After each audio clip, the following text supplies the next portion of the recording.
हरे कृष्ण भक्त श्री चैतन्य चैतामृतरे श्री कृष्णदास कविराज गोसाई महाराज गोटे भल गोटे सुंदर प्रसंग लिखिं गोटे महान भक्तर चरित्र। से भक्त किए थिले जहाँ का नाम थिला भक्त वासुदेव विप्र। वासुदेव विप्र भक्ति तो करुले परंतु तांकर किछि प्रारब्ध कर्म खराब थिला आउ तांको भक्ति कला पर मध्य तांको शरीर रे सबु कुष्ठ रोग हो जाइथिला। माने अष्टांग शरीर रे बहुत बड़ बड़ घा हो कुष्ठ रोग हो जाइथिला। देखो प्रारब्ध कर्म काको मध्य छाड़िबो नाही। हाँ जेमिति भीष्म पितामह द्वादश महाजन जड़े महाजन थिले भक्त थिले तांको मध्य तांकर किछि प्रारब्ध कर्म खराब थिला सेतिपि तांको सरसज्जार शयन करिया पड़िथिला।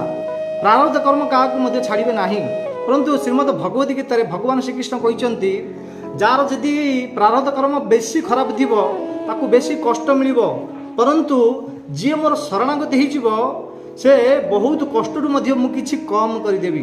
केवल कहले तो हेनी प्रमाण देइचंती भगवान श्रीकृष्ण अर्जुन को माध्यम कही नेहा विक्रम नाशस्ति प्रोक्तवायन विद्यते स्वल्पमपस्य धर्मस्य त्राहेत महत भयात।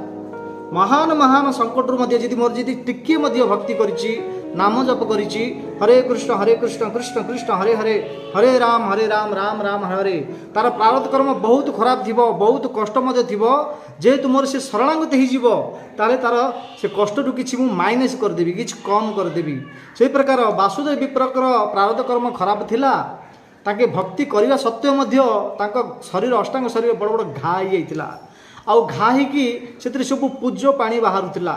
भगवान श्रीकृष्ण मध्य चैतन्य चरितामृत वर्णन अच्छी महाप्रभु चैतन्य महाप्रभु तांको आलिंगन करने जाइए वासुदेव विप्र कहले कि नाई महाप्रभु आपणकर एत सुंदर गोरा शरीर मो देहरे ये घा हो कोड का बीमार हो आप आलिंगन करूँ ना। हाँ तो चैतन्य महाप्रभु तांको आलिंगन करते आलिंगन करने पूर्व बड़ बड़ घा हो जाते पोक पोक होते से घा को खाऊले घार पूज पानी को पोक खाऊले दिने पोक खाऊले गोटे पोक तल खसी पड़गला तो वासुदेव विप्र भाविले कि अरे ए पोकटा केते सुंदर भाव में मोर घार ए पूज पानी रस को खाऊला पड़गला को तले कौन मिल देखु से महान संत वासुदेव विप्र सी जो पड़े तले पड़ जाता पोकटा को उठेले कहले कि अरे तते तले किछि मिलबनी। हाँ तू ए तोर घा तोर खाद्य से पुणी पोक को उठे निजर घारे लगे और से पोक जो पूज पानी खाऊंटी बहुत आनंद लगुच ये हूँ वास्तव में परोपकार। संत महात्मा ए प्रकार आग सब थिले। हाँ दयालु थिले। हाँ तो कहवा तात्पर्य आमे भगवान भक्ति करवा आमे भगवान भक्ति कर ईश्वर प्राप्त